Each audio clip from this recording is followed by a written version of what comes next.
हरे कृष्णा प्रभु जी and माता जी, आप सभी का एक बार फिर धन्यवाद।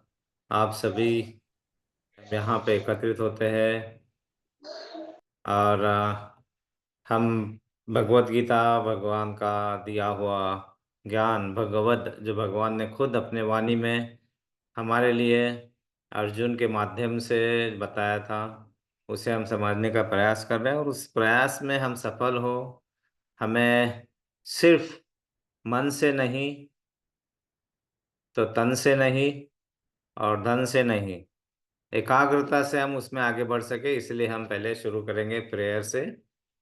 आ, हरे कृष्णा। ओम अज्ञानतिमिरान्धस्य ज्ञानाञ्जनशलाकया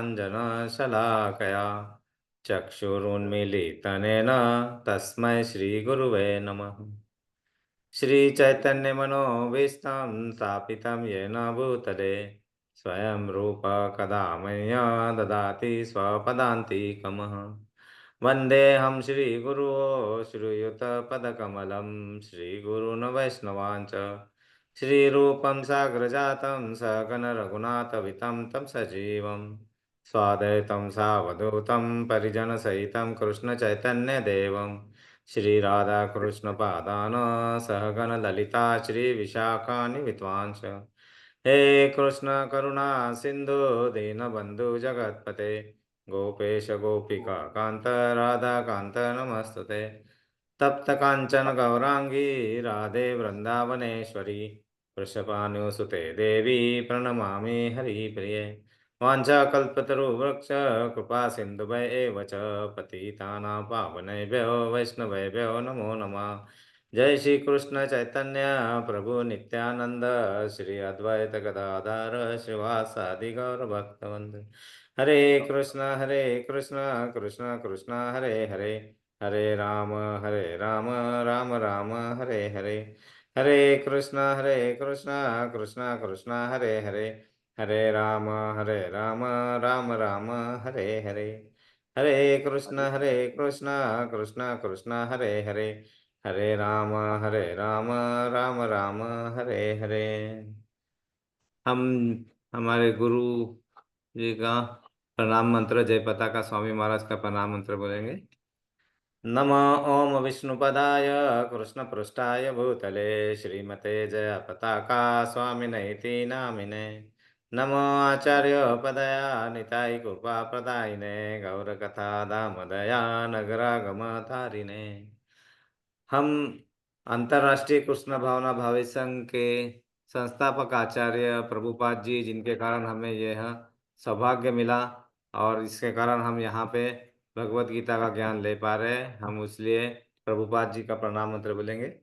नमो ओम विष्णुपदाय कृष्ण पृष्ठाय भूतले श्रीमते भक्ति वेदांत स्वामिनेति नामिने। नमस्ते सरस्वते दैवे गौरवाणी प्रचारिणे निर्विशेष शून्यवादी पाश्चात्य देश तारिणे। जय श्री कृष्ण चैतन्य प्रभु नित्यानंद श्री अद्वैत गदाधर शिवासादि गौर भक्तवृंद। ओम नमो भगवते वासुदेवाय। ओम ओम नमो भगवते वासुदेवाय। ओम नमो भगवते वासुदेवाय।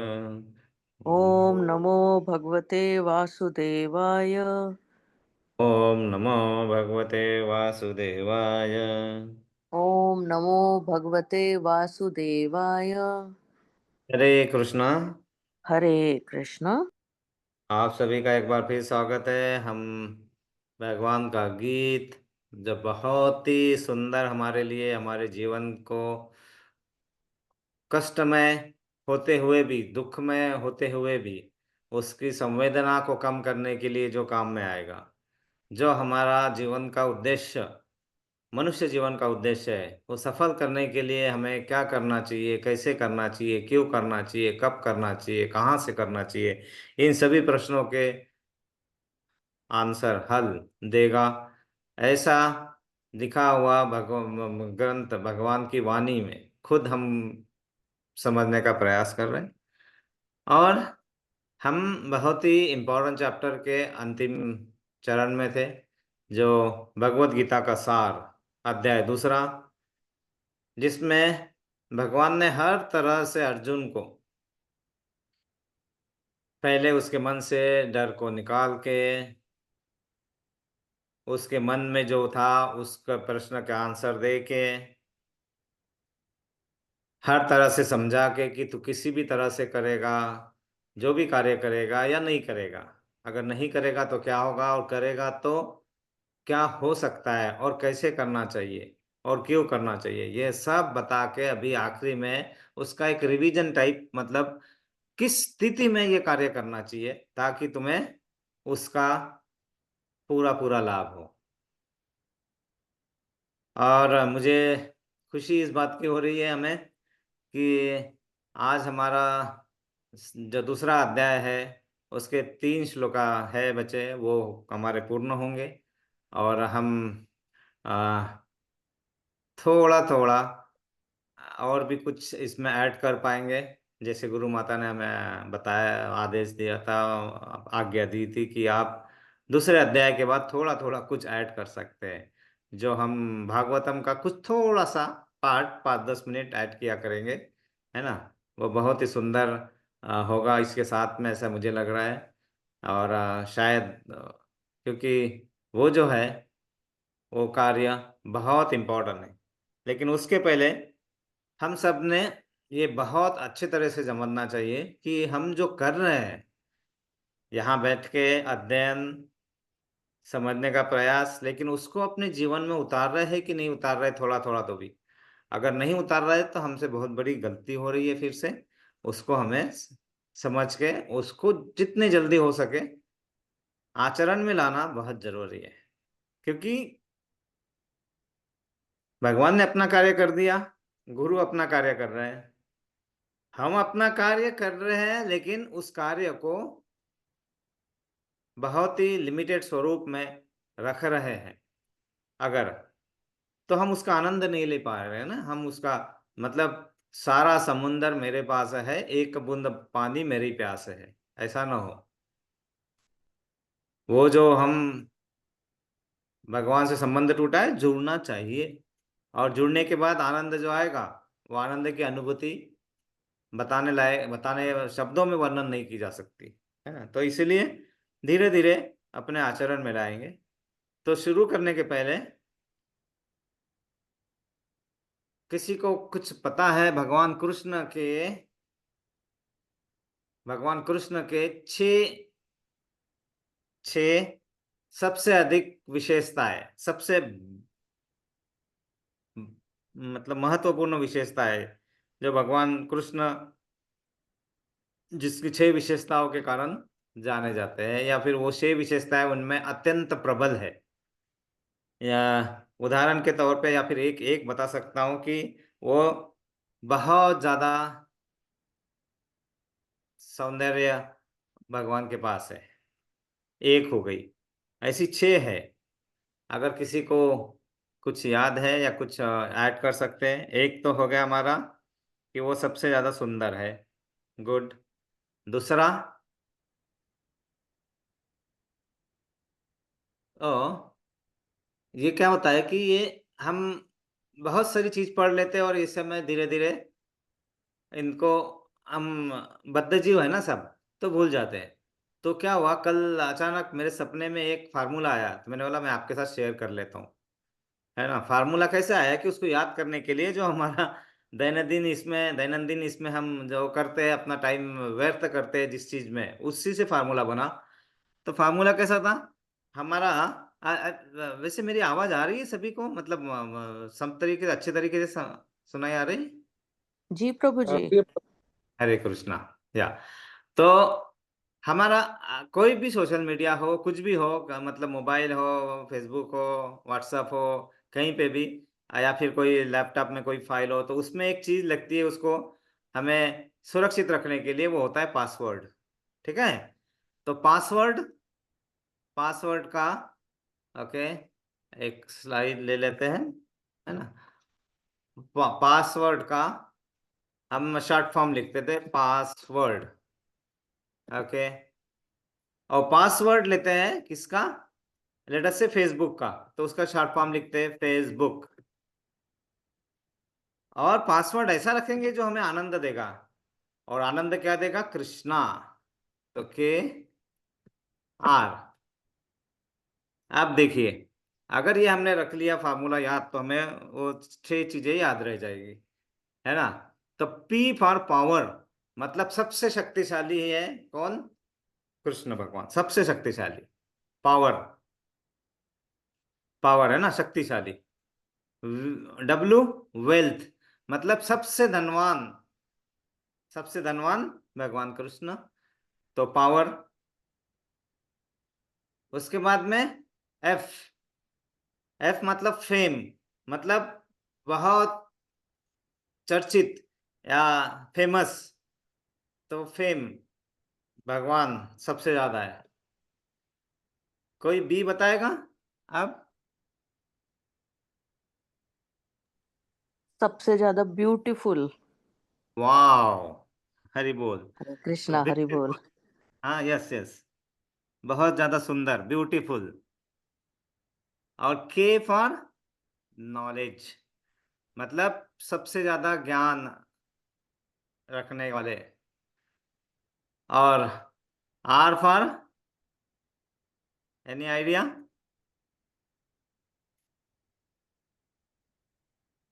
ये अभी मैं थोड़ी देर के लिए छोड़ देता हूँ, है ना, थोड़ा सोचेंगे थोड़ी देर में, अगर अगर आ जाएगा हमें याद तो, है ना? तो ये फार्मूला याद रखिए, हमें 6 विशेषताएं भगवान की पता चल जाएगी। ये देखिए, है ना, कृष्ण भगवान की 6 विशेषताएं। 6 विशेषता।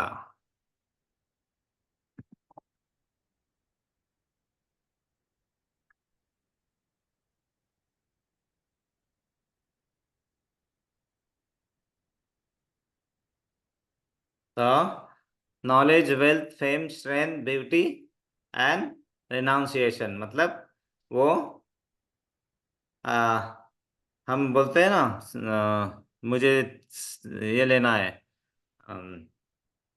सन्यास, तो सन्यासी वृत्ति। तो सबसे ज्यादा सन्यासी वृत्ति, क्योंकि भगवान से ज्यादा सन्यासी वृत्ति किसी के पास नहीं है, क्योंकि उन्होंने क्या क्या त्यागना पड़ा उन्हें। जन्म हुआ, माता पिता को त्यागना पड़ा, वहां गोलोक धाम, गोकुल में गए, वहां उनके साथियों को त्यागना पड़ा, उनके माता पिता जिन्होंने पालन पोषण किया उनको त्यागना पड़ा, उनके सखा को त्यागना पड़ा, उनके सखियों को त्यागना पड़ा, उनके प्रेमिका को त्यागना पड़ा। और त्यागते ही त्यागते ही त्यागते, त्याग, इससे ज्यादा त्याग मूर्ति क्या हो सकती है? तो ये फार्मूला अगर हम याद रखेंगे, तो हम सब चीज को ध्यान रख सकते हैं। पावर, शक्तिशाली। वेल्थ, धनवान। फेम, मतलब जिनके जो चर्चित और हर जगह फेमस, नोन। ब्यूटीफुल, उनसे ज्यादा सौंदर्य किसे है? नॉलेज, जो सबसे ज्यादा ज्ञान। और रिनाउंसिएशन, मतलब त्याग, त्याग की मूर्ति। तो ये चीजें होती है भगवान के 6 ऐश्वर्य। अब हमें क्यों ये चीजें आचरण में लानी चाहिए जो हम सीख रहे हैं? और ये अगर नहीं लाते तो क्या होता है? तो हमें ये पता है कि 4 पुरुषार्थ हमें वेदों में सिखाए गए, 4 पुरुषार्थ। वो 4 पुरुषार्थ क्या है? धर्म, अर्थ, काम एंड मोक्ष। मोक्ष। यस माता जी, हरे। सो धर्म, अर्थ, काम, मोक्ष। स्लाइड दिख रही है? जी प्रभु जी। Yes.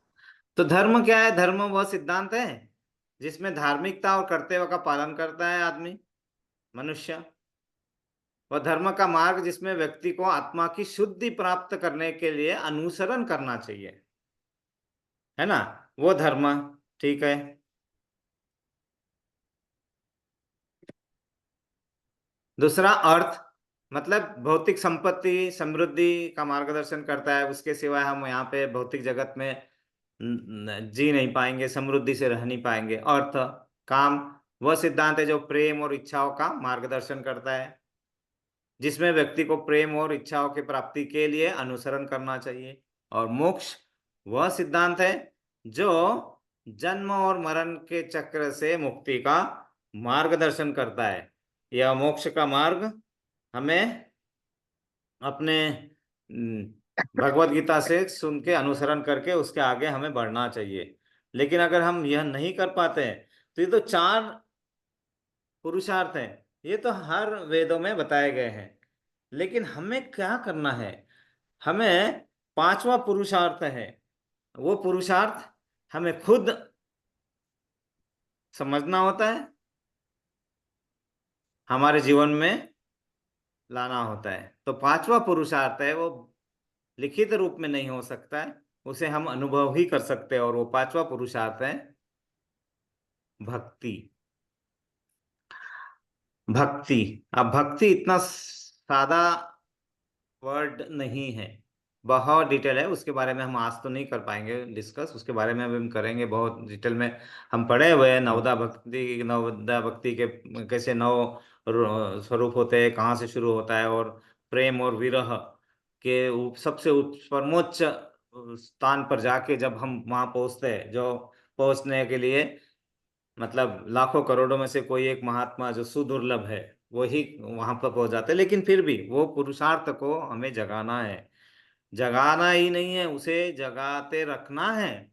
नहीं तो क्या होता है कि ये सब चीजें हमें फिर से कर्म बंधन में बांधते रहती है, कर्म बंधन में बांधते रहती है, मतलब वही जन्म मृत्यु जरा व्याधि के चक्कर में हम बंधे ही रहते हैं। और जो हमारा जीवन का उद्देश्य, मनुष्य जीवन का उद्देश्य, जो भगवान से टूटा हुआ संपर्क है, उसे जो स्थापित करना है हमें, और जो आवरण बना हुआ है किसका? मन, बुद्धि, अहंकार, मिथ्या अहंकार, इसका दूषित आवरण जो बना हुआ है, जिसके कारण वो परत मोटी परत बन गई है, और जिससे हमारा जो संबंध है, जो हमारी आत्मा है अंदर बैठी, और वहीं परमात्मा भी है, लेकिन वो बहुत पास होके भी बहुत दूर है, बहुत पास होके भी बहुत दूर है, बहुत ज्यादा होके भी बहुत कम है। ऐसे अपोजिट शब्द, मीनिंग वाले शब्द हम सिर्फ भगवान को साथ में रख के ही उद्देशित कर सकते हैं। जहां बहुत ज्यादा प्रकाश है वहीं पे सबसे ज्यादा अंधकार भी है। क्योंकि क्या होता है कि जैसा प्रकाश आता है, आप सोचिए ना, आप उठ गए हो सवेरे और आप उठते बराबर सूर्य को देखना चालू कर देते हो, क्या होगा? आपको देख ही नहीं पाएंगे, आंखें बंद हो जाती है। तो जहां प्रकाश है वहीं अंधकार है। तो उसके लिए क्या होता है, हमें वो चीजें, वो लेंस लगाना होगा ताकि हम प्रकाश को देख सके, प्रकाश को हम आत्मसात कर सके। और वही होती है दिव्य बुद्धि, और वो और दिव्य दृष्टि, है ना। और वो हमारे जो हमारे पांच सेंसेस है, मतलब इंद्रिया, वो सब इंद्रिया क्या मर्यादित है। इसलिए हमें वो मर्यादा के बाद हम कुछ भी करना चाहेंगे तो हम नहीं कर पाते। और लेकिन हमें अगर अपने कार्य को सनातन धर्म के हिसाब से, जिसका मतलब ही है सेवा करना, वो अगर हम करना चाहते हैं और परम सेवा करना चाहते हैं और गोलक धाम वापस जाना चाहते हैं, जो हमारा जीवन का मूल उद्देश्य है, भगवान वही कहते हैं कि आओ आओ आओ, मैं तुम्हें ले जाने के लिए आया हूँ। लेकिन हम क्या करते हैं, वो तो देख ही नहीं पाते उधर कहाँ पे, कहाँ से आवाज आ रहा है, कहाँ आ रहा है, अरे नहीं आ रहा, कुछ नहीं है, ऐसा ही भ्रम होगा। और उस भ्रम में हम आगे चलते जाते हैं। तो भ्रम में न रहे इसलिए भगवान बहुत प्रश्न करते हैं, बहुत प्रयत्न करते हैं, लेकिन हमारे हमारे कान बंद, बंद इन द सेंस, आप इस पे मत जाइए कि बंद मतलब पूरे बंद नहीं, उस दृष्टिकोण से बंद है जिस दृष्टिकोण से हमें समझना है। वही अर्जुन के कान बंद थे, अर्जुन वो नहीं देख पा रहा था, उसके देहात्म बुद्धि मतलब वो उसकी सोच पूरी शरीर के ऊपर केंद्रित हो गई थी, दूध और पी दे। वो उसके उसके आगे नहीं सोच पा रहे। यस माता जी, कुछ बोल रहे थे कोई? हरे कृष्णा। ओके। सो वो उसके आगे नहीं सोच पा रहा था, उसके आगे नहीं देख पा रहे थे, क्योंकि वही हम होता है, हम यहाँ पे प्रकृति के अंतर्गत है, मतलब तीनों गुणों के अधीन ही है हम। तमोगुण, सतोगुण, रजोगुण। तो तमोगुण, रजोगुण को तो त्यागना ही त्यागना है, हमें सतोगुण की तरफ बढ़ना है पहले, पहला कार्य। और हम जब तीनों इससे बाहर हो जाएंगे तो फिर हम मुक्ति, मुक्त आत्मा मतलब मुक्ति की तरफ बढ़ेंगे। और जब मुक्ति की तरफ बढ़ेंगे मतलब ये तीनों गुणों के बाहर जब हम निकलने का प्रयास करेंगे, और भगवान के कृपा से अगर हम तीनों इसमें गुणों के बाहर अगर हम कर पाए, जो बहुत साधना के बाद आएगा, ठीक है, नो प्रॉब्लम। लेकिन वो स्थिति, वो तीनों गुणों के बाहर जिसमें हम नहीं बंधे रहेंगे, तो वो कहलाएगी मुक्ति। और वहां से शुरू होती है भक्ति की शुरुआत, वहीं से होती है, वहां से भक्ति की शुरुआत होती है। क्यों? क्योंकि अभी हम कर रहे हैं ना, हम साधना कर रहे हैं, अब यहाँ बैठ के हम समझ रहे हैं, तो हम भाग्यशाली है, क्योंकि हमें यहाँ पे आने का, सुनने का, डिस्कस करने का मौका तो मिला है। वो भी नहीं मिलता है अगर कृष्ण की इच्छा नहीं है, भगवान की इच्छा नहीं है, तो वो भी नहीं मिलता है हमें। देखो ना, हमें कभी कभी व्यवधान आ जाता है, ये शनिवार को नहीं करने करने पाए, वो करने पाए, तो उस समय कहीं ना कहीं कमतरता आ जाती है। तो वो जब होता है तो हम क्या कर रहे हैं, ठीक है, हम बहुत अच्छे लोग हैं, अच्छी तरह अच्छा भोजन लेते हैं, प्रसाद हम लेना चालू कर दिया होगा सभी ने, ऐसे आशा करते हैं अपन कि भगवान को भोग लगा के प्रसाद हम लेते हैं। भगवान को भोग लगाते वक्त कुछ चीजों का ध्यान रखना होता है, वो चीजों का ध्यान रख रहे हैं हम। ठीक है, हम अपना कार्य अच्छे से कर रहे हैं, हम अपनी ड्यूटी अच्छे से कर रहे हैं, बहुत अच्छा है। अपने आसपास के लोगों का, अपने परिवार का, अपने परिवारजनों का ध्यान रख रहे हैं, उनका अपने कर्तव्य का पालन कर रहे हैं, बहुत अच्छा है। साथ में कुछ सामाजिक कार्य भी कर रहे हैं, उसमें भी कुछ सहायता जैसा भी पॉसिबल है वो कर रहे हैं, बहुत ही अच्छा है। ये सब जो कर रहे हैं ना हम, ये सब हम अपना धर्म निभा रहे हैं। क्या कर रहे हैं? धर्म निभा रहे हैं। लेकिन धर्म निभा के भी हम जन्म मृत्यु जरा व्याधि चक्कर से बाहर नहीं आ सकते, तो फिर कैसे आएंगे? तो इसको आने के लिए हमें परम धर्म निभाना होगा, वो धर्म नहीं, मतलब यही सब जो आप काम कर रहे हैं, अपन जो जो कार्य कर रहे हैं हम, वो धर्म, वो कार्यों को परम धर्म बनाना पड़ेगा। परम धर्म, धर्म से परम धर्म कैसे बनाया जाए, कैसा किया जाए, क्या करना होगा, क्यों करना होगा, ये सब चीजें जो है, वही होता है भगवान को समझना, उनको अपने कार्यों को उनको समर्पित करना, उनको कृष्ण भावना भावित, अपने कार्यों को, अपने सभी कार्यों को कृष्ण भाव भावित रख के करना, तो हमारे धर्म परम धर्म बनता है। और फिर धीरे धीरे भक्ति शुरू होती है। और फिर भक्ति जब शुरू होती है तो फिर भगवान हमारे साथ नाचने के लिए आते हैं, हमारे साथ खाना खाने आते हैं, है ना, हमें आनंद देने के लिए आते हैं, क्योंकि उनके पास इतना भर भर के भरा हुआ है ना, वो देख रहे हैं कि मैं कहाँ दूं, कहाँ दूं, कहाँ दूं, वो ढूंढते रहते हैं। महासागर में लेटे हुए, अथांग महासागर में, कारणोदक्षाय विष्णु, गर्भोदक्षाय विष्णु, शिरोदक्षाय विष्णु, तीन विष्णु अवतार हर तीन जगह पे है। ते मतलब इसमें इतना है हमारे पास, उनके उनके पास, जो हमारे पास भी आता है, आ सकता है। तो वही चीज आना चाहिए, अर्जुन को समझा रहे थे। तो इसको आगे हम करेंगे, तो लेकिन ये चीजों को बहुत अच्छे से हमें ध्यान रख के जब हम करते हैं ना, ये सब चीजों को मैं बता रहा हूँ, सही में आनंद जो आता है ना, वो आनंद हम डिफाइन ही नहीं कर सकते, इतना अच्छा वो उसका स्वरूप होता है आनंद का। तो चलो हम करते हैं उसको भी। तो वो जब करेंगे कि हमारे धर्म को परम धर्म में धीरे धीरे कन्वर्ट करने का प्रयत्न जब हम करना चालू करते हैं, तो भगवान हमें अपने हथेली पे उठा के परम धर्म करने वालों को ऐसे उठा उठा के ले जाके सबको दिखाते, ये देखो, ये देखो, ये देखो, ये देखो, हमारे भक्त कितना अच्छा कार्य कर रहे हैं, ऐसे सबको दिखाते हैं, सबको। तो फिर हमें हमें दिखाने का, हमें बताने की जरूरत नहीं पड़ती है, हमें कुछ करने का जरूरत नहीं, हमें सिर्फ अपने कार्य को करते रहना है ना।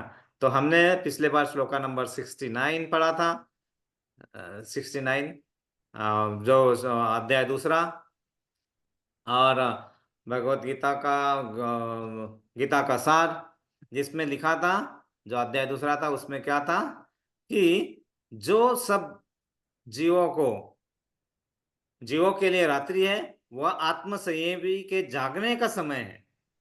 और जो समस्त जीवों के जागने का समय है, वह आत्मनिरीक्षक मुनि के लिए रात्रि है। यहां हमने समझा था कि जहां हमें जागना होता है, हम सो जाते हैं। कथा में जाएंगे, कथा सुननी है, कथा समझनी है, आत्मसात करनी है, और जैसे ही पहला मंत्र होता है, ओम नमो भगवते वासुदेवाय, हमारा कार्य शुरू हो जाता है। कार्य वही कि हमें धीरे धीरे उबासी आना चालू होगी। फिर धीरे धीरे थोड़ा वो कथा आगे बढ़ेगी तो फिर हम क्या करते, घड़ी की तरफ देखना चालते, कितने बजे तक चलने वाला है। अरे वाह, 7:58 हो गए, 8:30 बजे क्लास खत्म होने वाला है। फिर मतलब वही, मतलब इंडिया के हिसाब से अभी 8:30 बज रहे हैं वहाँ पे, नहीं 9:30, है ना। तो फिर अभी बस 10 बजे खत्म हो जाएगा, तो ये उधर हमारा ध्यान चलने लगता है। फिर उसके बाद में मैं ये कर लूंगा, वो देख लेंगे। ये जब चीजें जब जाती है ना, तो वो होता है सोना, है ना। तो उस समय जागना होता है। यहाँ पे बताया था बुद्धिमान मनुष्यों की दो श्रेणियां हैं। एक श्रेणी में मनुष्य क्या करता है, इंद्रिय तृप्ति के लिए भौतिक कार्य करने में निपुण होते हैं। भौतिक कार्य, है ना, मतलब साइंटिस्ट और सब बड़े बड़े टेक्नोलॉजिस्ट, और वो भौतिक कार्य को लेकिन अपनी इंद्रिय तृप्ति के लिए उसमें निपुण होते हैं। और दूसरे श्रेणी के मनुष्य जो होते हैं आत्मनिरीक्षक, निरीक्षक, मतलब आत्म साक्षात्कार के लिए जो करना चाहिए वो करते हैं, उसका अनुशीलन करते हैं, और फिर उस मार्ग को समझने का प्रयास करते हैं, और वो प्रयास करके उसे आत्मसात करते हैं। तो धीरे धीरे क्या होता है, जो अंधकार मन में है और जो भय मन में है, वो धीरे धीरे दूर होता है और प्रकाश अंदर आता है, तो फिर भय भागता है। और फिर हम धीरे धीरे वो जो अपना प्रमुख उद्देश्य है कि अपने इंद्रियों को भगवान की इंद्रियों में लगाना, भगवान की इंद्रियों की ने भगवान की सेवा में लगाना, है ना, भगवान की सेवा में अपने इंद्रियों को लगाना। तो वो अपने आप कनेक्शन, वो क्या होता है, वो इनफाइनाइट सोर्स है, मतलब अनंत सोर्स है भगवान के इंद्रिया। और वो उससे हमारा कनेक्शन होता है, और वो कनेक्शन जोड़ने के लिए हम कोशिश करते रहते हैं ना। वो लेकिन वो कोशिश करने वाला क्या होता है कि समय पे सो नहीं सकता जिस समय जरूरत है। एक से बहुत सिंपल एग्जांपल है। एक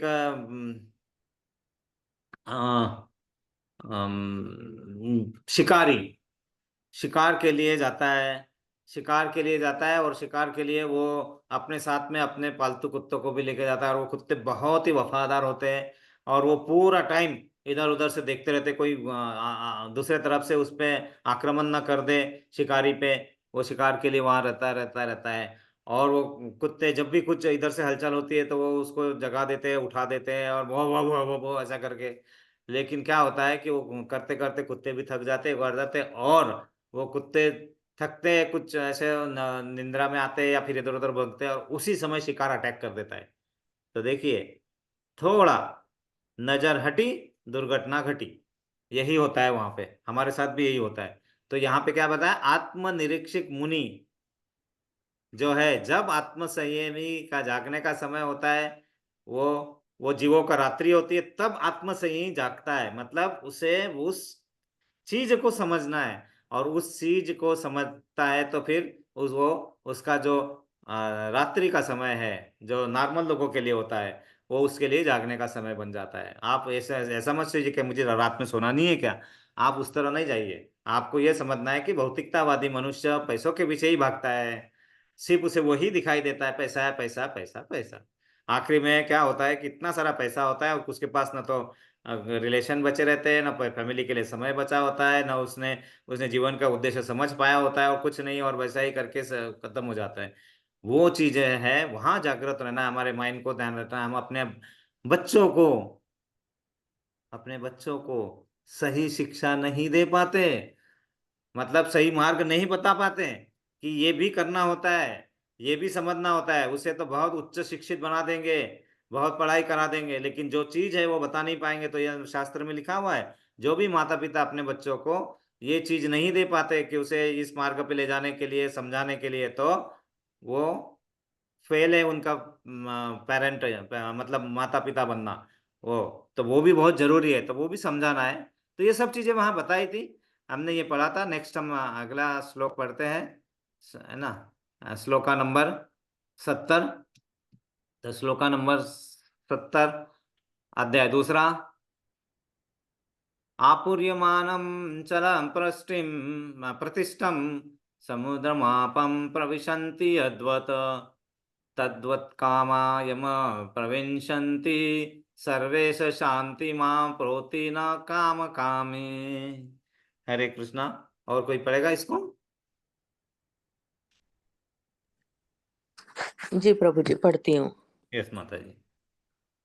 आपूर्यमाणमचल प्रतिष्ठं समुद्रमाप प्रविशन्ति यद्वत् तद्वत् कामयं प्रविशन्ति सर्वे य शान्तिमाप्नोति न कामकाजी काम कामकामी।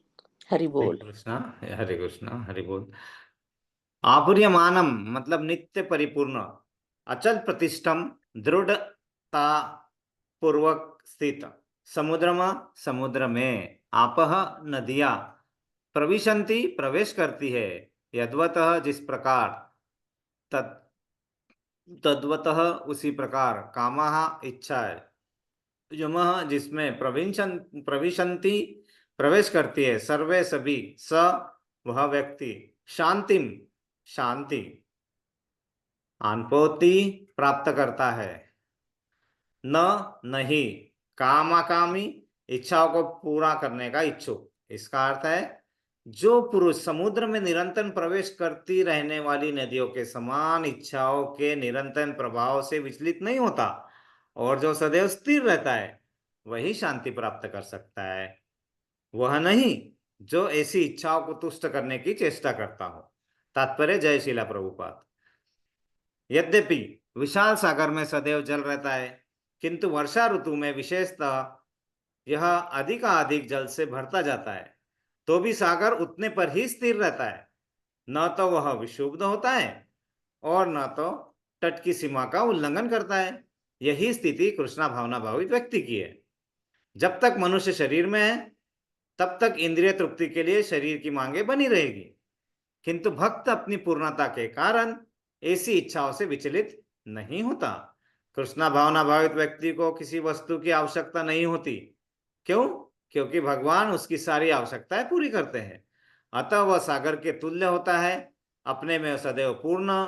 सागर में गिरने वाली नदियों के समान इच्छाएं उसके पास आ सकती है, किंतु वह अपने कार्य में स्थिर रहता है और इंद्रिय तृप्ति की इच्छा से रंच भर भी विचलित नहीं होता। कृष्ण भावना भाव व्यक्ति का यही प्रमाण है। इच्छाओं के होते हुए भी वह कभी इंद्रिय तृप्ति के लिए उन्मुख नहीं होता, किंतु वह भगवान की दिव्य प्रेमा भक्ति में तुष्ट रहता है। अतः वह समुद्र की भांति स्थिर रहकर पूर्ण शांति का आनंद उठा सकता है। किंतु दूसरे लोग जो मुक्ति की सीमा तक इच्छाओं की पूर्ति करना चाहते हैं, फिर भौतिक सफलताओं का क्या कहना, उन्हें कभी शांति नहीं मिल सक पाती। कर्मी, मुमुक्षु तथा वे योगी सिद्धि के कामी हैं, वे सभी अपूर्ण इच्छाओं के कारण दुखी रहते हैं, किंतु कृष्णा भावना भावित पुरुष भगवत सेवा में सुखी रहता है और उसकी कोई इच्छा नहीं होती। वस्तुतः वह तो तथाकथित भव बंधन से मोक्ष की भी कामना नहीं करता। कृष्ण के भक्तों की कोई भौतिक इच्छा नहीं रहती, इसलिए वो पूर्ण शांत रहते हैं। हरि बोल, हरे कृष्णा। बहुत सुंदर। अभी भगवान दूसरा अध्याय गीता का सार इसको क्लोज कर रहे हैं, तो बहुत ही सुंदर तरीके से अभी चल रहा है। यहाँ पे क्या बताया है कि देखो, मनुष्य जीवन है, मन है, विचार आएंगे। क्योंकि विचार क्या है, किस तरह के विचार है, क्योंकि हमारे आसपास विचारों का मंथन चलता ही रहता है, बहुत सारी चीजें आसपास रहती रहती हो। और हमारा जो ना, एक मिनट है। हरे हरे कृष्णा प्रभु जी, दंडवत प्रणाम। हाँ प्रभु जी, क्लास चालू है ना हाँ, करूँ का थोड़ा वेला नहीं। हाँ हाँ, Hare Krishna. Okay, sorry. So ये हमारा चलता ही रहेगा मन में। और क्या होता है कि ये कैसा है ना, हमारे मन में ये ना, ये रिसीवर है। रिसीवर मतलब जहां से हम सिग्नल को लेते हैं, जैसे टीवी में सिग्नल आते हैं ना, और हम इसको बंद भी नहीं कर सकते, नहीं तो हमको समझ में नहीं आएगा। तो ये सब हमेशा चालू रहता है, और बहुत सारे विचार विचार विचार विचार आते रहेंगे, आते ही रहेंगे, उसको हम रोक नहीं सकते। ठीक है। जैसे यहाँ पे एग्जाम्पल किया है प्रभुपाद ने, क्या है कि समुद्र में क्या होता है, इतना जल भरा होता है, लेकिन वर्षा ऋतु में क्या होता है, नदियां, ये जल भर भर के ऐसे उफान पे ऐसे उछलते कूदते ऐसे, सब भर भर के जल पूरा कहाँ जाता है, सागर में, है ना, सागर में मिलते रहता है। लेकिन हम क्या देखते हैं, सागर बिल्कुल उसमें कोई फर्क नहीं दिखता है, कितना भी नदियों का जल उसमें चला जाए, न तो उसका स्तर बढ़ते हुए दिखता है, न तो उसका जो आकार है, ऐसा नहीं है कि दुबई के पास में समुद्र है और वो बहुत नदियों में पानी आ गया है, और नदियों समुद्र में और पूरा डूब रहा है, मुंबई में समुद्र है, तो समुद्र उतना ही दिखता है, उतना ही रहता है, अपनी वो सीमाएं जो है उसकी बंदी, उसको उल्लंघन नहीं करता है, वो सबको संभाल लेता है, और फिर भी वो जल का स्तर स्थिर बना रहता है। वही मनुष्य की स्थिति होनी चाहिए। वैसा बताया है कि कितने भी विचार आए हमें, और वो विचार हमें अविचलित करेंगे, करेंगे ही, लेकिन हमें अविचलित ना होगा अगर हम उस तरह का अपने आप पे कंट्रोल ला सकते हैं। बहुत इंपॉर्टेंट है, अगर उतना कंट्रोल हम ला सकते हैं कि उतने विचार आने के बाद भी जो विचार पूरे विचलित इसमें आ रहे हैं, पूरे उथल पुथल करके आ रहे हैं, और उस स्थिति में शांति से अगर हम रह सकते हैं और मन को एक एक चीज को आराम से सोच के आगे बढ़ सकते हैं, और हमें वो विचलित नहीं कर रहे वो विचार, तो फिर हम भी उसी स्थिति में आ गए, स्थित प्रज्ञ स्थिर बुद्धि स्थिति में आ गए। और हमें पता है ऐसा तो हो नहीं सकता, है ना, ऐसा नहीं हो सकता।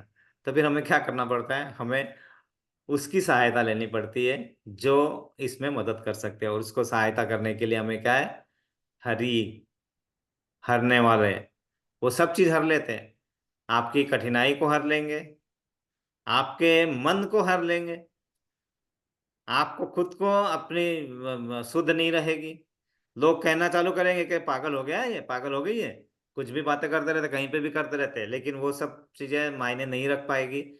क्यों? क्योंकि हमें पता है कि यहाँ से जो भी आएगा वो जो है वो सही होगा। और उसके लिए क्या होता है, हमें अपने आप को बहुत ज्यादा अपने अपने गुणों को उस तरह से बढ़ाना होता है। पहला गुण अर्जुन का क्या था, अनुसूय। अनुसूय मतलब वो किसी से ईर्ष्या नहीं करता था, और हमारे पास सबसे ज्यादा वही है, ईर्ष्या। ईर्ष्या, वो दूसरों के दुखों से, हम अपने दुखों से हम दुखी नहीं होते, अपने दूसरों के सुखों से दुखी होते हैं। और वो चीज जो है ना, वो भाव, वही हमारे लिए सबसे बड़ा डेंजरस है, हमारे कुरेदता रहता है अंदर, वो भाव पहले मारना है। अरे ठीक है ना, उसका प्रगति हो रही है, बहुत अच्छा है, हमारा भी है ना, ठीक, लेकिन हम उसके प्रगति से अगर हम डरते रहेंगे, जलते रहेंगे, तो फिर कुछ नहीं। वो जेलसी नहीं होनी चाहिए पहला तो। फिर आपने विनम्रता होनी चाहिए, आपका ईगो नहीं होना चाहिए, ये सब चीजें को कार्य करना है हमें, और ये कार्य हम नहीं कर सकते, इसलिए हमें भगवान नाम, भगवान इसमें अपने आत्मा को शुद्धिकरण की तरफ बढ़ाना होता है। यहाँ पे वही बता रहे भगवान, फिर से पूरा करके सार करके, अरे भाई तुझे ये ध्यान रखना है, तो कितने भी इसमें मंथन में रहेगा, लेकिन उसके बीच में से अगर तुझे बाहर आना है, तो तुझे ये सब चीजों को मुझसे समर्पित कर दे। भगवान में आखिरी में क्या बताया है, भगवत गीता के आखिरी में जब हम देखेंगे कि सर्व धर्म परित्यज्य मामेकम शरणम व्रज, मतलब सब धर्मों का त्याग कर और मेरी शरण में आ, अहम तम सर्व पापे भो मोक्ष इष्यामि मा शुच, सभी पापों से मुक्त कर दूंगा, माँ शुच, डरने की जरूरत नहीं है। बस वही है। लेकिन इसका मतलब ऐसे नहीं कि हम घर में हाथ हाथ बन के बैठ जाएंगे और कुछ नहीं करेंगे, नहीं, अपने कर्तव्य को करना है, अपने कार्य को करना है, अपने धर्म को परम धर्म में कन्वर्ट करना आना चाहिए। यही तो है भक्ति की शुरुआत, है ना। इससे क्या होगा, हमारी इंद्रिय तृप्ति में जो भी बाधाएं आती है उससे हम रंच मात्र भी विचलित नहीं होंगे, अगर ये सब कर पाए तो। वहां वही बता रहे हैं। और फिर जब हम विचलित नहीं होंगे, तो हम सागर की तरह आनंद उठा पाएंगे, लहरें आएगी, और फिर हमें कुछ भी नहीं है, लहरें सिर्फ हमें क्या करेगी बड़ा सा पेट है और ऐसे कोई गुदगुली कर रहा है ना, ऐसी थोड़ी थोड़ी गुदगुली होगी बस, नहीं तो क्या होगा, कि हम क्या होता है ना, कहीं हमें कोई गुदगुली लगाता है तो हम क्या करते हैं, एकदम बिचक जाते और हम बैठ ही नहीं पाते। तो वो जब हम कंट्रोल थोड़ा थोड़ा आएगा हमारे ऊपर ना, तो फिर क्या होगा कि उसका आनंद आएगा उस गुदगुदी का, ना कि हम उससे विचलित होंगे, है ना। तो ये सब चीजों को भगवान यहाँ समझा रहे हैं। तो इससे क्या होता है, इच्छा पूर्ति तो करनी ही है। सबसे बड़ा प्रॉब्लम क्या है, हम इच्छा पूर्ति के साथ में अपेक्षा जोड़ देते हैं कि ये करने से ये होना चाहिए, वो करने से वो होना चाहिए। और जब अपेक्षा पूरी नहीं होती है, अपेक्षा भंग होती है, तो डिस्टर्ब हो जाते हैं। अपेक्षा मत रखो ना। क्यों अपेक्षा रखना है? क्योंकि जरूरत नहीं है ना उसकी। हमें अपना कार्य करना है, अपने आप हो जाएगा, वो कर देंगे वो, क्योंकि देखने वाला करने वाला है। तो वही यहाँ पे बताया है कि जब हमारी भौतिक सफलता है हमें आकर्षित करना चालू करती है, तो प्रॉब्लम हो जाता है बहुत सारा। भौतिक सफलता है मैं बता रहा हूँ, है ना। क्योंकि उसके साथ अपेक्षाएं जुड़ जाती है, और वो जुड़ने से क्या होता है, कर्मी, यहाँ बताया कर्मी। कर्मी मतलब जो अपने कर्म करके उसके फल के इससे खुश होता है, वो कर्मी। मुमुक्ष जो मोक्ष की प्राप्ति के लिए बहुत सारे कार्य करते रहता है, और ये करने से मुझे मोक्ष मिलेगा, वो करने से वो करेगा, और वो करता रहता है। योगी योग पद्धति से सिद्धि, ये सब जो है कामी स्वभाव में आते हैं, है ना। और क्या होता है, इनकी इच्छा की पूर्ति नहीं होती, अपेक्षा भंग होती है, और दुख दुख बुला लेते हैं। आ बैल मुझे मार, दुख बुला लेते हैं। तो उससे अच्छा तो सबसे बड़ा क्या है, ये चार तो धर्म हो गए, ये चार। आज हमने पहले क्या देखा कि ये हमारे चार स्तंभ थे। और पांचवा क्या है, जो हमें अपने आप में निर्माण करना है भगवान के साथ जोड़ के, भक्ति।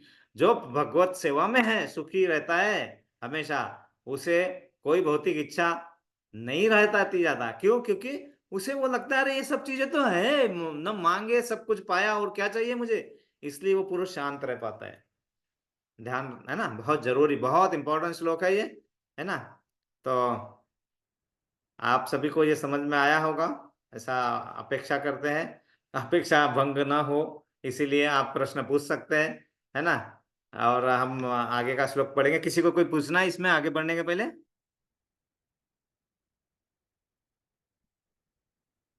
हरे कृष्णा, कोई प्रॉब्लम नहीं है, अगर कोई है तो पूछ सकते हैं बाद में भी। अगला श्लोक कोई पढ़ेगा? मैं पढ़ती हूँ प्रभु जी। यस माता जी। मैं पढ़ लूं। यस यस माता जी। विहाय कामान्यः सर्वान् पुमाञ्चरति निःस्पृह निर्ममो निरहङ्कारः स शान्तिम् अधिगच्छति।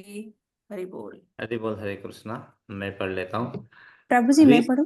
यस माता जी, सॉरी बिल्कुल पढ़िए। सॉरी, हरे कृष्ण प्रभु जी। हरे कृष्णा। या विहाय कामन्यः सर्वान् पुमांश्चरति निःशुभः निर्ममो निरहङ्कारः स शान्ति मधिगच्छति। हरि बोल, हरे कृष्णा। हरे बोल। इसका शब्दार्थ भी पढ़ लीजिए माता जी। जी जी। विहाय छोड़कर, ऐसे ऐसे पढ़ते हैं प्रभु जी। हाँ यस यस, विहाय कामान इन छोड़कर। हाँ।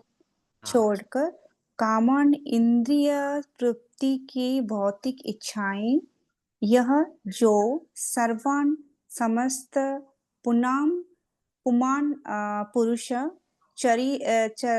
चरति रहता है, निष्पृह इच्छा रहित दिन निर्मम निर्मम ममता रहित निरहंकार अहंकार शून्य श वह शांति पुण्य शांति को अधिगच्छति प्राप्त होता है। सॉरी प्रभु जी, वो मैं नहीं फोन नहीं से नहीं पढ़ माता रही जी, हूँ तो बिल्कुल सही है। थोड़ा लेटर्स छोटा दिखता है। नहीं नहीं नहीं नहीं, बिल्कुल आप सॉरी पढ़िए माता जी, हम देखें। हाँ। जी। हाँ। जिस व्यक्ति ने इंद्रिय तृप्ति की समस्त इच्छाओं का परित्याग कर दिया है, जो इच्छाओं से रहित रहता है और जिसने सारी ममता त्याग दी है तथा अहंकार से रहित है, वही वास्तविक शांति प्राप्त कर सकता है। हरि बोल। अब आगे का जी। जैसे पढ़ते ना परपोर्ट है, उसको बोलते हैं हम तात्पर्य। और तात्पर्य बोलते वक्त जय शिला प्रभुपाद बोलना है ना। तो जय श्री तात्पर्य जय शिला प्रभुपाद। जी। जय शिला प्रभुपाद। पढ़ पाएंगे आप, है ना। हाँ जी हाँ जी, बिल्कुल पढ़िए माता जी। ट्राई करती हूँ। जय शिला प्रभुपाद। जय शिला तात्पर्य प्रभु। जी। निस्पृह होने का अर्थ है इंद्रिय तृप्ति के लिए कुछ भी इच्छा न करना। दूसरे शब्द में कृष्ण भावना वहित होने की इच्छा वास्तव में इच्छा शून्यता या निस्पृहता है। इस शरीर को मिथ्या ही आत्मा माने बिना तथा संसार की किसी वस्तु में कल्पित स्वामित्व रखे बिना श्री कृष्ण के नित्य दास के रूप में अपनी यथार्थ स्थिति को जान लेना कृष्ण भाव भावनामृत। भावना मृत्यु की सिद्ध अवस्था है। जो इस सिद्ध अवस्था में स्थित है वह जानता है कि श्री कृष्ण ही प्रत्येक वस्तु के स्वामी हैं। अतः प्रत्येक वस्तु का उपयोग उनकी दृष्टि के लिए किया जाना चाहिए। अर्जुन आत्म दृष्टि के लिए युद्ध नहीं करना चाहता था, किंतु जब वह पूर्ण रूप से कृष्ण भावना भवित हो गया तो उसने युद्ध किया, क्योंकि कृष्ण चाहते थे कि वह युद्ध करे।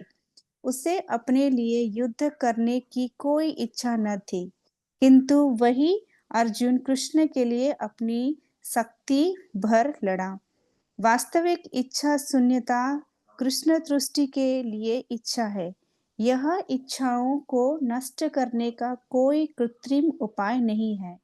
जीव कभी भी इच्छा शून्य या इंद्रिय शून्य नहीं हो सकता, किंतु उसे अपनी इच्छाओं की गुणवत्ता बदलनी होती है। भौतिक दृष्टि से इच्छा शून्य व्यक्ति जानता है कि प्रत्येक वास्तु कृष्ण की है। ईसावास्यमिदं सर्वं। अतः वह किसी वस्तु पर अपना स्वामित्व घोषित नहीं करता। यह दिव्य ज्ञान आत्मा साक्षात्कार पर आधारित है, अर्थात इस ज्ञान पर कि प्रत्येक जीव कृष्ण का अंश स्वरूप है और जीव की शाश्वत स्थिति कभी न तो कृष्ण के तुल्य होते हैं, न तो उनसे बढ़कर। इस प्रकार कृष्ण भावानुमृत का यह ज्ञान ही वास्तविक शांति का मूल सिद्धांत है। हरे कृष्ण। हरे बोल, हरे कृष्णा। बहुत अच्छा पढ़ा माता जी आपने, बहुत ही अच्छा। सबसे पहले यहाँ पे कृष्ण भावना, भावना अमृत जो है ना, भावना अमृत ऐसा मन में रखेंगे तो कृष्णा भावना अमृत नाम आ जाएगा। तो सबसे इम्पोर्टेंट और सब अभी जो चीज हमने पढ़ा उसका सारी है ये। तो सबसे पहले क्या बताया उन्होंने, निस्पृह। निस्पृह का मतलब क्या है कि इंद्रिय तृप्ति के लिए इच्छा न करना। मतलब हमें जो हमारी जो मन में जो इच्छाएं आती है वो क्या करती है, हमें हमें बहुत पैसा कमाना है, बहुत ज्यादा, बहुत पैसा कमाना है, कमाना है, कमाना है, कमाना है, कमाना है। लेकिन उसका हिसाब कितना चाहिए तुम्हें, कितना है? प्रभुपाद जी क्या बताए हैं? प्रभुपाद जी ने बताया है कि आपको जो है ना उसमें आप अपने आप को ढालो, उसमें एडजस्ट करो। हमारे मन के विचार कभी रुकने वाले नहीं है, कभी उसमें गति उसकी कम होने वाली नहीं है। लेकिन यहाँ पे क्या बताया, उस विचारों को हमें सही तरह से मोड़ना है, उसकी गुणवत्ता बदलनी है। गुणवत्ता मतलब वो विचार ऐसे होने चाहिए कि जो भी करेंगे हम वो कृष्ण भावना भावित हो गए, क्योंकि जो भी है वो भगवान का है दिया हुआ, और वो उसी के पास वापस जाने वाला है। हम तो यहाँ पे क्या है, सफर में आए हुए यात्री हैं। आप जैसे रेलवे में सफर करते हैं, हम टिकट लेते हैं, हमारे पास बर्थ मिलता है, लेकिन वो बर्थ सिर्फ हमारी यात्रा तक ही होता है। बाद में उस बर्थ पे कोई आके बैठता है तो हम, लेकिन हम कैसे है ना, मिथ्या अहंकार के कारण हम उसका उस पर स्वामित्व बनाते हैं, बोलते हैं अरे ये मेरी सीट है, यहाँ कोई नहीं बैठेगा, अरे उठ यहाँ से उठ। ये सब स्वामित्व, अरे ये समझना है कि हम थोड़ी देर के लिए, ये तुम्हारा सेशन आ जाएगा, उसके बाद में वो सीट किसी और को मिलेगी। वही चीज है हमारी आत्मा जो है, जो यहाँ पे हमारे शरीर में है। जब तक शरीर में चेतना है, आत्मा है, तब तक उस शरीर का कोई महत्व है। जैसे ही आत्मा उसमें चेतना वहां से निकल गई, शरीर का कोई मोल नहीं है, और आत्मा चेतना एक शरीर को छोड़ के दूसरे शरीर में चले जाएगी। तो फिर उसको उसके लिए इतना घमंड क्यों करने का, जब मेरा कुछ है ही नहीं। तो जब मुझे यहाँ पे आनंद का विस्तार के लिए आया है, मैं आया हूँ जिस चीज के लिए, मैं उसका आनंद लूँ ना। मैं आया किस लिए हूँ? कि मुझे मनुष्य जन्म मिला है कि मैं अपना जो संबंध टूट चुका है परमात्मा से उसको जोड़ना है, मेरा कार्य है। और जो भी मेरे कार्य है मुझे वो कृष्ण भावना भावित होकर करना है। खाना बना है भगवान के लिए बनाना है, कपड़े धोना है तो मैं उनके लिए कर रहे हो, आनंद लेके कर रहे हैं। हम अपने जाके काम कोई काम कर रहे हैं तो मैं उनसे थोड़ा धन अर्जित कर रहा हूँ, तो वो धन अर्जित करके मैं अपने घर वालों का पालन पोषण कर रहा हूँ, और जो बचा हुआ धन है उसको मैं अच्छे कार्यों में लगा पा रहा हूँ। धार्मिक कार्य में, धार्मिक कार्य मतलब वो भी ऐसे हो जो सही जगह पे सही इस्तेमाल हो उसका, वो उसमें अगर मैं कर रहा हूँ वैसे तुष्टि ला रहा हूँ। नहीं तो वो एक धन आ गया तो एक गाड़ी ले ली, और धन चाहिए बड़ी गाड़ी चाहिए, और धन चाहिए न्यूयॉर्क में 2 घर चाहिए, और धन कमाना है क्योंकि दुबई में घर नहीं ले पाए अभी तक, है ना। और धन चाहिए 2 घर नागपुर में लेना है, 2 घर मुंबई में लेना है। अरे ये क्या है, यही सब चीजें हैं कि हमें चाहिए क्या, कितना चाहिए, उतने में तो अपने आप को संतुष्ट मान लो। तो हमारी इच्छाओं को ऐसा बढ़ने नहीं देना है। ये नाग फन की तरह ऐसे बढ़ते जाएगी बढ़ते जाएगी बढ़ते जाती है और विष ही पैदा करेगी, अमृत नहीं आएगा यहाँ से। अमृत, क्योंकि अमृत का जो कलश है वो तो है हमारे अंदर परमात्मा के रूप में, लेकिन हमने उसके ऊपर है ना ढक्कन बंद करके रखा है। किससे? मन बुद्धि अहंकार से एकदम बिल्कुल टाइट बंद कर दिया है। तो कहाँ से बाहर आएगा? वो बाहर नहीं आ पाता है। तो भगवान बोलते करो ना, तुम वो छोड़ दो ना, बाद में मैं क्या है वो ढक्कन तो अपने आप खुल जाएगा। तुम बस ऊपर वाला जो प्रेशर पड़ रहा है ना तुम्हारा इच्छाओं का, इच्छा पूर्ति का जो प्रेशर ढक्कन पे आ रहा है, वो प्रेशर को तुम थोड़ा थोड़ा छोड़ दो बस। बाकी देखो अमृत बहुत ही आएगा। तो उससे जब हम वो इच्छाओं को छोड़ देंगे ना अपना, कि थोड़ा है थोड़े की जरूरत है, नहीं, थोड़ा है थोड़े की ही जरूरत है, बस इतना ही डिफरेंस है हमारे इसमें। थोड़ा है थोड़े की ही जरूरत है, क्योंकि जितना है उतना हमें कम मार ले ठीक है। उससे ज्यादा कुछ आता है तो दिया हुआ वो हमें अच्छे कार्य में लगाना आना चाहिए, नहीं तो फिर नहीं चाहिए, जरूरत नहीं है उसमें, है ना। तो वो चीजों को हम संभाल लेंगे। तो उसे कहते हैं इच्छा शून्यता। इच्छा शून्यता मतलब कृष्ण तुष्टि के लिए कार्य करना शुरू, और तब हम हो जाते कृष्ण भावना भावित। क्यों? क्योंकि भौतिक दृष्टि से इच्छा शून्य व्यक्ति जानता है, क्या जानता है? कि ये वास्तु जो है वो कृष्ण की है। यहाँ पे क्या लिखा है? ईशावास्यम इदम सर्वम, मतलब सब कुछ कृष्ण का ही है, वहीं से आया है वहीं जाने वाला है। बीच में हमें जब मिला है थोड़ी देर के लिए तो हम उसका इस्तेमाल इस तरह से करें, उस पर स्वामित्व न दिखाए, उस पर अपना प्रभुत्व न जमाए अननेसेसरी। क्योंकि प्रभुत्व जमाओगे तो मन जुड़ेगा, उसमें ज्यादा मन जुड़ेगा तो और दुख होगा छोड़ने का, वो छोड़ नहीं पाएंगे तो फिर हम और उसमें जकड़ जाएंगे, उस जन्म इच्छाओं में जकड़ेंगे तो जन्म मृत्यु जरा व्याधि के चक्कर में फंसते जाएंगे फंसते जाएंगे फंसते जाएंगे। फंसने की इच्छा है, फंसो, भगवान ने कहा है। भगवान ने भागवतम में हम आगे कब देखेंगे कि अगर आपको स्वर्ग में जाने की इच्छा है भगवान उसके लिए तुम्हें मदद करते हैं, आपको नरक में जाने की इच्छा है भगवान उसके लिए भी मदद करते हैं। क्योंकि यहाँ पे जो जीव हमें बना के भेजा हुआ है, ये जीव को पूरी पूरी फ्रीडम दी गई है, जाओ और जैसा करना है करो। बनाने तकदीर बनाने वाले ने कुछ कमी न की, ये तो मुकद्दर का खेल था, किसको क्या मिला किसको क्या मिला।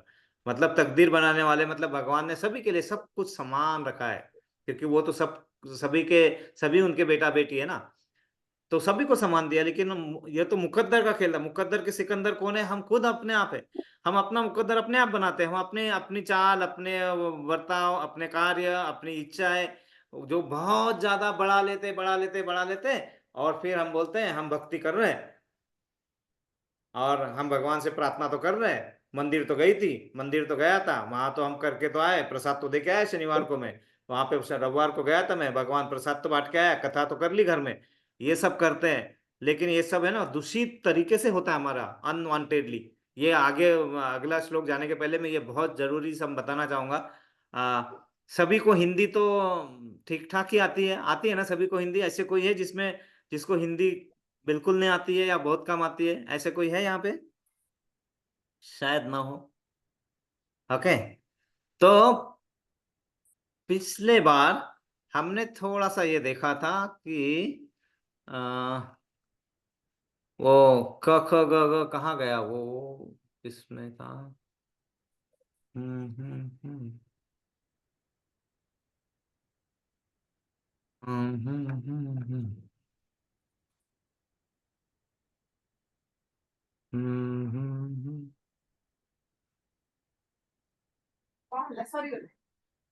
एनीवे वो अभी मुझे देखने के बाद है। आपको ये तो हिंदी में प फ ब भ म ये लाइन याद है कि आप एक बारह खड़ी में आती थी? प फ ब भ म, है ना? जी प्रभु जी कौन हाँ। बोले तो देखिए, हम क्या करते हैं ना, भक्ति करते हैं ना, तो कौन इन कारणों से भक्ति करते हैं, है ना? कौन से कारण है वो बता देता हूँ, और वो कारणों को अगर हम रोक पाए, है ना, तो बहुत अच्छा होता है। कौन से कारण है देखो, मैं फिर बताता हूँ। प ब भ म। पहला होता है प। हम क्यों भक्ति है क्या, भगवान के मंदिर में क्यों जाते हैं? प, अपने पापों से मुक्ति के लिए। बहुत सारे पाप करते रहते हैं, और बहुत सारे अनवांटेडली, मतलब बिना चाहे पाप हो जाते हैं हमारे हाथ से, और चाहत के भी करते रहते हैं इंद्रिय तृप्ति के लिए, है ना? और उस पापों से मुक्ति के लिए हम जाते हैं। पहला चीज, ये चीज गलती करते हैं हम पापों से मुक्ति के लिए। प, फ। फ मतलब हम फल की आशा रखते हैं। फल की आशा रखते हैं कि ये करने से, अभी मैं इतना कर रहा हूँ, मेरे बच्चे को नौकरी लगा देना भाई, देख ले मैं आया हूँ अभी मंदिर को पेड़ा चढ़ा रहा हूँ, नौकरी लगा देना। अच्छा, मेरे को इसमें मेरे को ये कर देना क्या, मेरे जॉब में मेरे को ये दिला देना, थोड़ा सा इंक्रीमेंट, है ना? ये कर रहा हूँ तो मुझे ये दिला देना, वो कर रहा हूँ मेरा व्यापार में, मेरे बिजनेस में फायदा करा देना। ये सब, ये फल की आशा जो रखते हैं ना हम, सबसे डेंजरस है। सबसे डेंजरस भक्ति में, है ना? तो ये प फ ब। ब मतलब हम किसी बंधन में बंधना चाहते हैं, या किसी बंधन से छूटना चाहते हैं। कोई पति पत्नी में नहीं जम रहा है, कुछ कर रहा है, तो भगवान के पास जाते हैं, अरे बाबा मैं बहुत तंग आ गया, अभी मुझे छुटकारा चाहिए इससे। कोई छोटे नए बच्चे प्रेम में लगे रहते हैं, और बोलते हैं कि भाई बंधन में बनना चाहते, घर वाले मानने रहते, फिर मंदिर में जाके फल चढ़ाते, फूल चढ़ाते, पीड़ा लेके जाते हैं, अरे हमारे पास किसी तरह भगवान मना ले घर वालों को, हमें बंधन में बांध ले, है ना? ये तीसरी गलती होती है। भ, भय।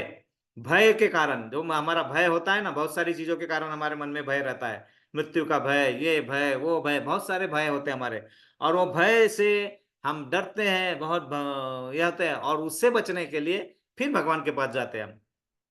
चौथी गलती, म, मोह माया। मोह, हमारे हमारे बच्चों से मोह है, हमारे संपत्ति से मोह है, हमारे घर से मोह है, हमारे इससे मोह, उससे मोह। मोह मोह में जकड़े हुए हम, और इन सब चीजों के लिए ही हम भक्ति करते हैं। ध्यान से सोच के देखना, हम इसी के लिए करते हैं, और ये होती है हमारी, ये शुद्ध चेतना नहीं हो पाती हमारी इसके कारण। यही सब कारणों में अननोन तरीके से, बिना किसी सोचे समझे, हम इसी तरह करते हैं, भगवान के पास जाते हैं, तो पापों से मुक्ति के लिए, फल की प्राप्ति के लिए, कोई फल मिले कुछ करने का, बंधन में जोड़ने, बंधन से निकलने के लिए, भय से छुटकारा पाने के लिए, और मोक्ष के तरफ, मुक्ति के तरफ, और मोह माया के बंधन से छूटने के लिए, ये सब जो चीजें ना, अपेक्षा के साथ जो जाते हैं, ये हमें, ये प प ब भ म ध्यान में रखना, लिख के रखिए दीवार पे कहीं पे। जब भी भक्ति कर रहे हो, इनको बिल्कुल साइड में करके करोगे, वो बन जाएगी कृष्णा भावना भावित। वो होती है इच्छा के, इच्छा को न रखते हुए, वही भगवान ने यहाँ बताया है, प प ब ब म। प्लीज ध्यान रखिए ये प प ब ब म, क्योंकि यही चीज हमारे को आगे बढ़ाएगी, है ना? तो इसी को कहते हैं, हम अपने जीवन को, जीवन के उद्देश्य को सफल करने के लिए इच्छा शून्य व्यक्ति बन जाएंगे। इच्छा अपेक्षा न रख के भगवत भक्ति, कृष्ण भावना भावित होके, कृष्ण भावनामृत होके, होके वो करेंगे, तो फिर हमें वास्तविक शांति का मूल सिद्धांत प्राप्त होगा। समझ में आया ना हमारे पास अशांति क्यों रहती है इतना करके हुए भी? क्योंकि हम ये सब गलतियां करते रहते हैं। तो प्लीज लिख के रखिए प प ब ब म, और उसके उनको उसके बाहर से करिए, तब भक्ति की शुरुआत होगी। तब भक्ति की शुरुआत होती है। अब भक्ति की शुरुआत होने के लिए हमें यह समझना बहुत जरूरी है कि हम दासों के दासों के दासों के दासों के दास है।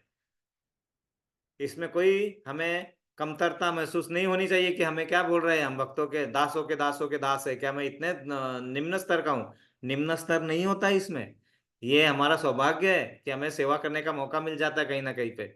अगर वो सेवा कर पाए हम अच्छी तरीके से, तो फिर आनंद, आहा, सच्चिदानंद स्वरूप का ये होगा।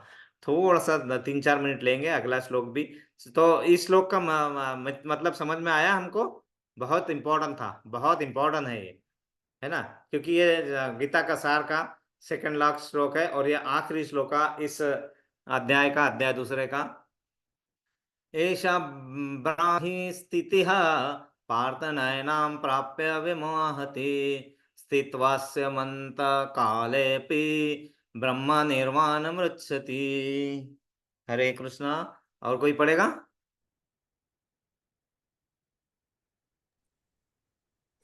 जी प्रभु जी, पढ़ती हूँ। यस माता जी।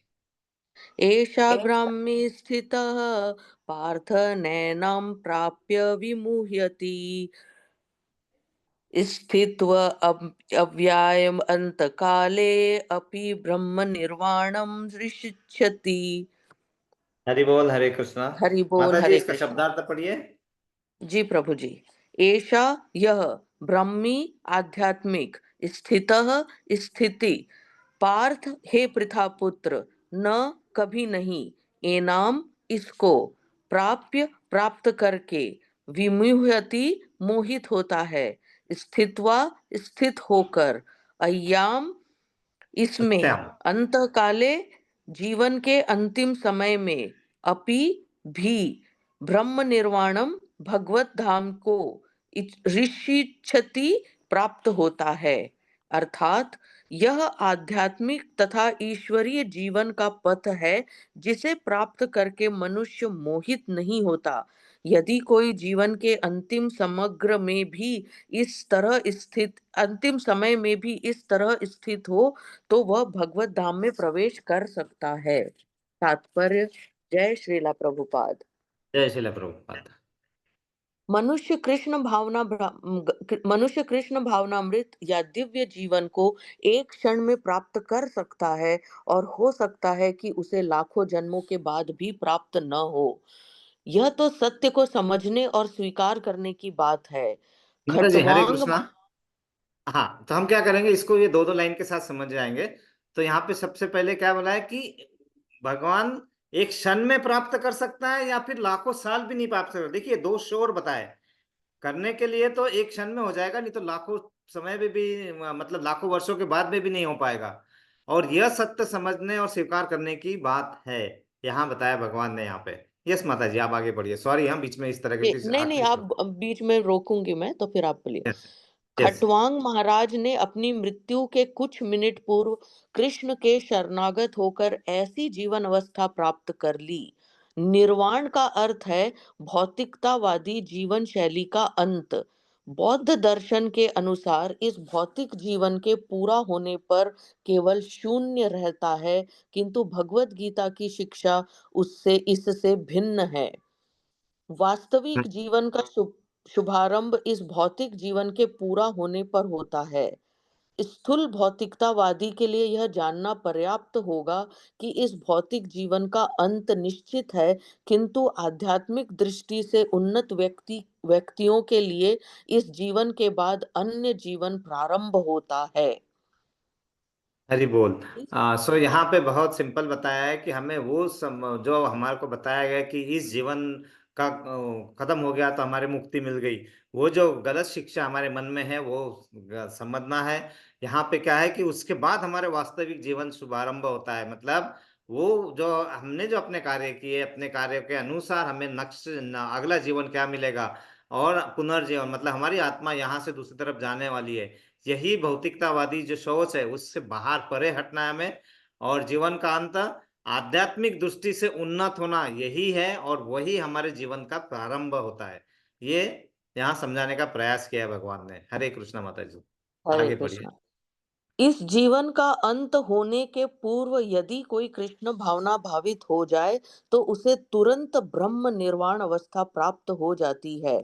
भगवत धाम तथा भगवत भक्ति के बीच कोई अंतर नहीं है, क्योंकि दोनों चरम पद है।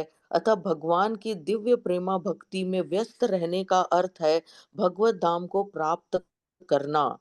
भौतिक जगत में इंद्रिय तृप्ति विषयक कार्य होते हैं और आध्यात्मिक जगत में कृष्ण भावनामृत विषयक। इसी जीवन में ही कृष्ण भावनामृत की प्राप्ति तत्काल ब्रह्म प्राप्ति जैसी है। और कृष्ण भावनामृत में अ, जो ब्रह्म कृष्ण भावना प्राप्ति है, और जो कृष्ण भावनामृत में स्थित होता है वह निश्चित रूप से पहले ही भगवत धाम को प्रवेश कर चुका होता है। हरि बोल। यहाँ हरि बहुत बोल। बहुत बहुत सिंपल बताया। सबसे पहले तो यहाँ पे निर्वाण निर्वाण अर्थ बताया हमने। निर्वाण मतलब जो हमारी भौतिकतावादी शैली है, मतलब अपनी इंद्रिय तृप्ति के लिए जो हम कार्य करते हैं, उस शैली का अंत, खत्म, वो उसका अंत हो गया, मतलब आध्यात्मिक की शुरुआत हो गई है। और बहुत सिंपल बताया, भगवत धाम और भगवत भक्ति, मतलब हमें गोलोक धाम, भगवान के धाम में जाना है, और हम भगवत भक्ति कर रहे हैं अपने अच्छे तरीके से। दोनों समांतर सेम है, इसमें कोई अंतर नहीं है। ये बहुत अच्छे तरीके से बताया है। और ऐसा नहीं है पहले हम बताएंगे हम अच्छे कार्य करेंगे, स्वर्ग में जाएंगे, फिर वहां से ऊपर जाएंगे, वो सीढ़ी सीढ़ी, वो एक स्टेप स्टेप स्टेप है। लेकिन भगवान हमें शॉर्टकट दे रहे हैं, डायरेक्ट। क्या कर रहे हैं कि आप इसी जगत में रह के, आप अपने घर पे संसारिक जीवन में रह के भी अगर कृष्ण भावना भावित होकर कार्य करना चालू करेंगे, तो फिर क्या होगा कि आपको यहीं पे भगवत भक्ति की शुरुआत यहीं से हो जाएगी। आपको यहीं से प्रवेश शुरू हो गया भगवत धाम का।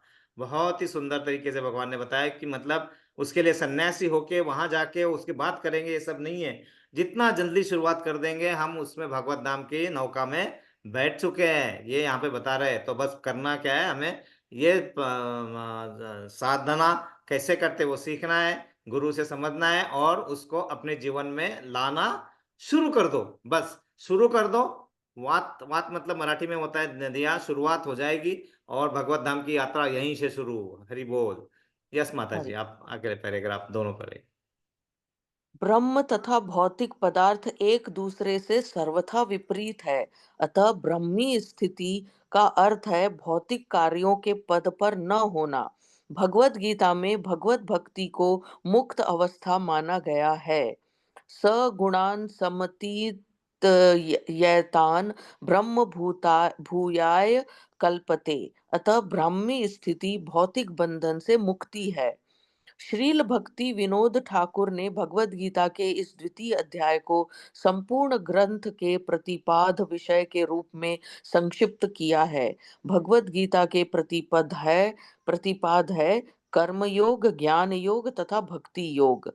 इस द्वितीय अध्याय में कर्म योग तथा ज्ञान योग की स्पष्ट व्याख्या हुई है एवं भक्ति योग की भी झांकी दे दी गई है। इस प्रकार श्रीमद् भगवत गीता के द्वितीय अध्याय गीता का सार का भक्ति वेदांत तात्पर्य पूर्ण हुआ। हरि बोल। हरे कृष्णा। हरि बोल। भगवत गीता ग्रंथ राज की जय। हरे जय। कृष्णा। तो यहाँ पे भगवान शांति से बता रहे हैं कि अभी तक जो मैंने तुम्हें समझाया, ब्रह्मा और भौतिक पदार्थ एक दूसरे के एकदम विपरीत है। मतलब आप एक करने जाओगे तो दूसरी तरफ से आपको उसका विपरीत, मतलब उससे रेजिस्टेंस आएगा ही, मतलब वो खींच तनाव आएगा, विपरीत दिशा में लेके जाएंगे आपको।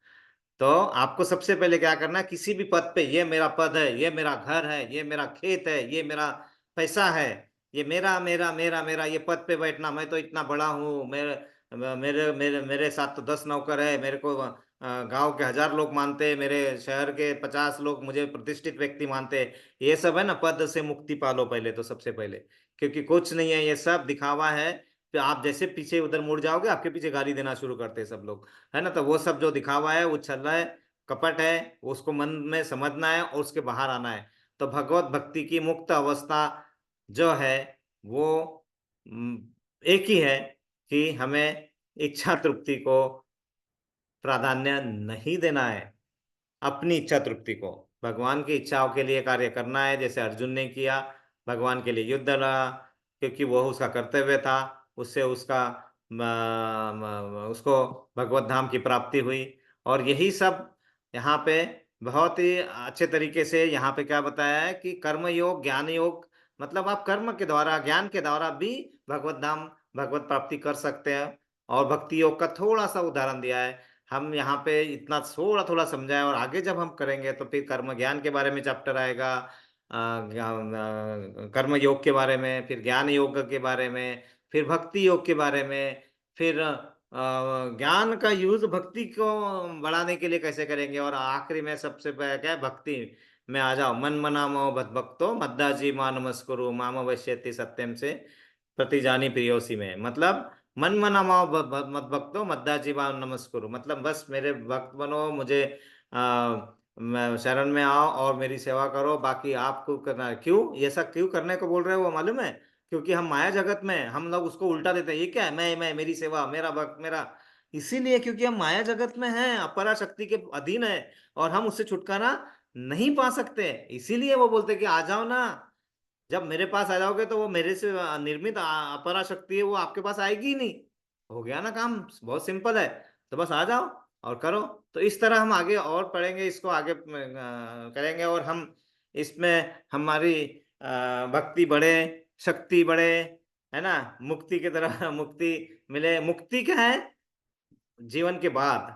भक्ति जीवन में रह के आनंद लेना भगवान का, इस स्वरूप का, उसे भक्ति कहते हैं। और भक्ति पाना सिंपल नहीं है, मुक्ति तो मिल भी सकती है, भक्ति बहुत रेयरली मिलती है, तो हमें मिलने भाई समझने का सौभाग्य मिला, इसलिए हमें उसका आनंद लेना चाहिए। और हम सभी की भक्ति बढ़ती रहे, हम इस तरह आगे बढ़ते रहे। इस तरह हमारा अध्याय दूसरा समाप्त हुआ, और हम क्या करेंगे, प्रेयर्स करेंगे। कुछ प्रेयर्स है आज। सबसे पहले तो एक दुखद घटना, हमारी चेतना माता जी, इनके चेतना माता जी के माता भगवान के घर सिधार गए हैं, तो उनके आत्मा को भगवान सद्गति दे। और पिछले हफ्ते भी हमने बताया था हमारे विकास प्रभु के मदर इन लॉ का भी देहांत हुआ था। और यहाँ पे कुछ भौतिक कष्टों से हम कोई गुजर रहे हैं, और मन अशांत है, और सब भक्ति में मन नहीं लग रहा है। प्रयास जरूर करना है, तुम्हारे प्रयास में सफलता मिले। किसी के लिए और कोई स्पेशल प्रेयर्स है?